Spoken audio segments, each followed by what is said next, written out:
या मेट्रोमध्ये पहिल्या फेजला नगर विकास राज्यमंत्री म्हणून सही करणारा मी आहे।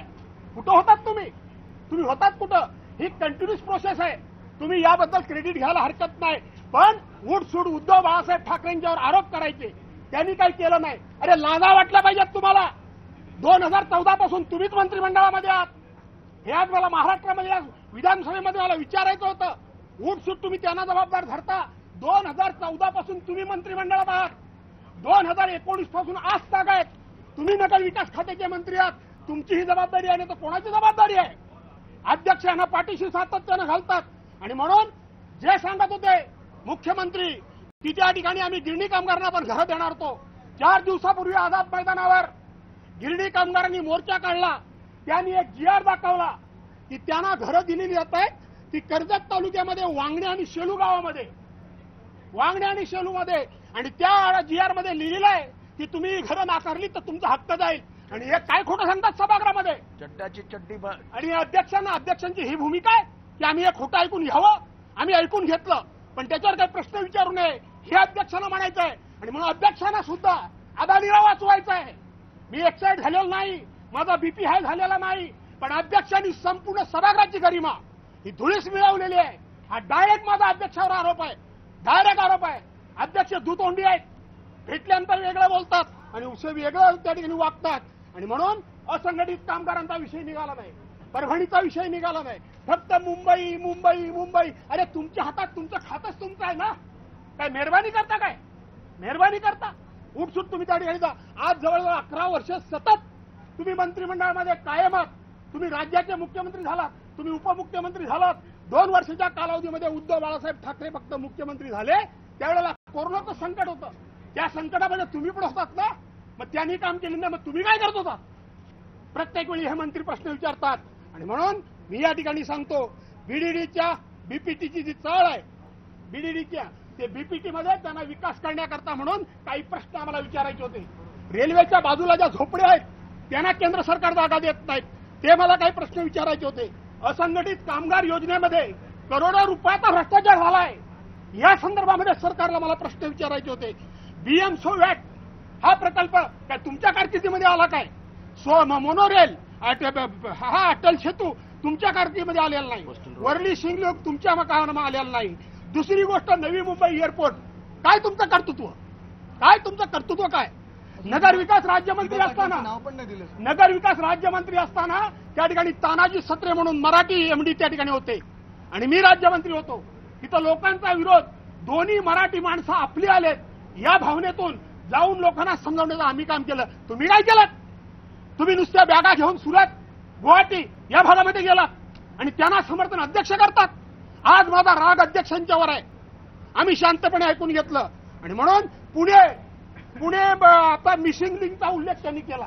अरे केला खरोखर आहे, पण हिंदुहृदय सम्राट शिवसेना प्रमुख मान्य बाळासाहेब ठाकरेंमुळे 1995 साली युतीचं सरकार होतं, त्यावेळेला मुंबई पुणे रस्ता त्या काळात झाला। ही कंटिन्युअस प्रोसेस आहे। त्यानंतर पुढचा एखादा टप्पा तुम्ही केलात तर काय मेहरबानी केलीत काय?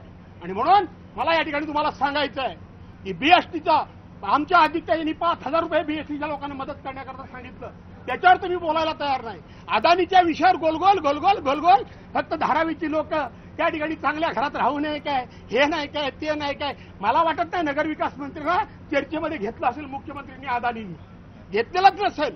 आणि म्हणून काही प्रश्न, हे काही माहिती सातत्यानं महाराष्ट्राच्या समोर खोटी येत होती, ती कुठेतरी सत्य काय आहे ही सांगण्याची संधी आमची आज अध्यक्षांनी हिरावून घेतली।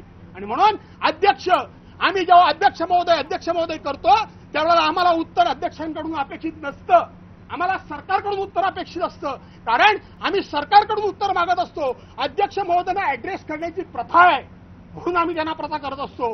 आणि म्हणून अध्यक्षांनी सरकारला तर बरखास्त करावं, स्वतःच बसावं आणि प्रश्नाला उत्तर द्यावी। दुसऱ्याला तत्वज्ञान सांगणारे अध्यक्ष ऐकून घ्या। आम्ही शांतपणे न इच्छा असताना सुद्धा, एवढं तर माझ्याकडे संयम नाही, पण मी मुद्दामून ऐकून घेतलं। आणि म्हणून ज्या ठिकाणी आज जे झालंय ते उभ्या महाराष्ट्रानं बघितलं, हे तुमच्या माध्यमातून आम्ही या ठिकाणी सांगण्याकरता। जरा एक मिनिट, असं आहे की प्रत्येक आमदार हा तयारी करून येतो। 293चा प्रस्ताव हा पूर्ण महाराष्ट्रातून आलेला असतो, आठवड्याला एक प्रस्ताव येतो, या प्रश्नांची उत्तरं अनेक मंत्र्यांनी द्यायची असतात, एका मंत्र्यांनी द्यायची नसतात. कारण इंडस्ट्रीजचा प्रश्न असतो, रेव्हेन्यूचा प्रश्न असतो, शेतीचा प्रश्न असतो, इरिगेशनचा प्रश्न असतो, लँड ॲक्विजिशनचा प्रश्न असतो, इरिगेशनच्या लँडचा प्रश्न असतो. मला आठवतं जयंत पाटलांनी इरिगेशनच्या लँडच्या स्कॅमचा प्रश्न काढला होता, अलॉटमेंट ऑफ लँड. मी येऊरच्या आदिवासी घोटाळ्याचा म्हणजे आदिवासी जमिनी हस्तगत केलाय त्याचा प्रश्न काढला. वन जमिनी कशा ताब्यात घेतल्या ते प्रश्न. आमची प्रश्न अनुत्तरित, प्रश्नाला उत्तरच नाही. आम्ही दिवस दिवस अभ्यास करतो, आम्ही प्रश्न तयार करतो, अर्धा तास 40 मिनिटं भाषण करतो. अपेक्षा काय असते तर सर्वसामान्यांची प्रश्न जी आम्हाला मांडण्याची संधी या लोकशाहीच्या मंदिरात मिळते त्याला उत्तरं येतील. हे सगळं अनुत्तरित राहायचं तर विधानसभेची सँटिटीच खतम होईल. या मंदिराचं महत्व खतम करण्याचं काम सुरू झालंय. हे आम्ही अध्यक्षांच्या निदर्शनास आणू इच्छितोय. तेच करतायत. उत्तर एका विषयाचं उत्तर, बाकीच्या विषयांचं काय? 293चा प्रस्ताव हा पूर्ण महाराष्ट्राचा असतो. तो एका प्रश्नावर नसतो, एका मंत्र्याचा नसतो. आता हे बोलायचं नाही, मग बोलायचं काय? आणि आम्हाला अध्यक्ष नियम सांगतात, नियमामध्ये एका दिवशी 3च्या वर लक्षवेधी घेता येत नाहीत. गेले 4 दिवस 20 लक्षवेधीमध्ये अध्यक्षांचा जीव का गुंतलाय हे महाराष्ट्राला कळलं पाहिजे. काय करायचं तर तुम्हाला करा. मी आता सांगितलं सभागृहामध्ये मला सस्पेंड करणार आहात ना, करा सस्पेंड. का अध्यक्षांचा जीव का गुंतला लक्षवेधीमध्ये? का विधेयकावर त्या ठिकाणी चर्चा का होऊ शकत नाही? हे कायदे मंडळ आहे, कायद्यावर चर्चा नाही का? परवानच्या दिवशी जनसुरक्षा विधेयक ज्याला आता डाव कडवं काय म्हटलं, का चर्चा का नाही घडवून दिली? का घडवून दिली नाही चर्चा? या ठिकाणी हे पाप आहे आणि म्हणून त्या पापामध्ये अध्यक्षांनी सामील होता कामा नये हा माझा आक्षेप आहे. सरकार विरुद्ध आम्ही लढू. आम्ही संख्येनं कमी असलो तरी त्याची पर्वा आम्हाला नाही. पण हे अध्यक्षांचं वागणं हे महाराष्ट्राच्या परंपरेला त्या ठिकाणी लाज आणणार आहे, शोभा न देणार आहे आणि महाराष्ट्राची उज्ज्वल परंपरा मातीत घालणार आहे. हे माझं म्हणणं आहे. जाणार सभागृहात जाणार, शळणार नाही. शंभूराज देसाई म्हणतात आदित्य ठाकरे आणि भास्कर जाधव यांच्यावर कारवाई झाली पाहिजे. हातवारे केले आणि हातवारे करून तुम्ही अवमान केला आहे. हातवारे म्हणजे मी सरळ पण तुम्हाला सांगतो, तुम्हाला सगळ्यांना माहिती आहे परवाकडे जे काही चड्डी बनियन गँगचे व्हिडिओ आले त्याच्यात एक ते काय बोंब बट स्वाहा टाचणी किंग हे केलंच मी. टाचणी किंग आहेत ते करायची कारवाई करा, माझ्यावर कारवाई. पण जे गद्दार उपमुख्यमंत्री म्हणून बसलेले आहेत, एवढे एहसान फरामोश नमक हराम व्यक्ती मी पाहिली नाहीये. एवढी निर्लज्ज व्यक्ती मी माझ्या आयुष्यात पाहिली नाहीये. तसं पाहिलं गेलं तर गेले 3 आठवडे विरोधी पक्ष म्हणून असेल किंवा सत्ताधारी पक्ष म्हणून असेल, आम्ही दोन्ही बाजूनी मंत्रिमंडळाला अनेक विषयांवर प्रश्न उपस्थित करतोय, घेण्याचा प्रयत्न करतोय. हेतू काय नुसतं आमचं ते बॅकफूटवर जातील, आता हे होईल आता हे होईल असं नाहीये. पण जे आम्ही प्रश्न उपस्थित केलेले आहेत, मग ते बीएससीचे असो, शेतकरी आत्महत्येचे असो, धारावीच्या जमीन घोटाळ्याचे असो किंवा कुठचेही इतर विषय असो, हे विषय आम्हाला सरकारकडून उत्तर पाहिजे आणि पूर्ण विधिमंडळाला पाहिजे. मग दोन्ही बाजूच्या विधिमंडळाला पाहिजे, दोन्ही बाजूच्या आमदारांना पाहिजे. एवढ्यासाठीच, कारण आम्ही जनतेतून निवडून आलेले लोक आहोत आणि आम्हाला आमच्या मतदारसंघाला जनतेला उत्तर देणं भाग पडतं, गरजेचं आहे, ते आमचं कर्तव्य देखील आहे. पण हे सगळं होत असताना आपण माझं परवाचं भाषण ऐकलं असेल, 293चं भाषण, त्याच्यात मी अनेक विषय मांडले. मग धारावीत होणारा जगातला सर्वात मोठा जमीन घोटाळा असेल, बीएसटी कशी हे संपत चाललेले आहेत, शिक्षण कसं ह्यांनी वाट लावून ठेवलेली आहे, आरोग्य खात्याचं कसं ह्यांनी वाटोळं करून ठेवलेलं आहे, अनेक विषय जे मी मांडले त्याच्यावर आज जे काही मी समोरून उत्तर ऐकत होतो नगरविकास खातं ज्यांच्याकडे आहे, आणि म्हणून मी ऐकलंच नाही. कारण असंच घाणेरडं रटाळ भाषण हे ऐकण्यासाठी आणि 2-2.5 वर्ष जे खोटारडेपणा चालू आहे त्यांचा, हे ऐकण्यासाठी की मी इथे आलेलो नाहीये.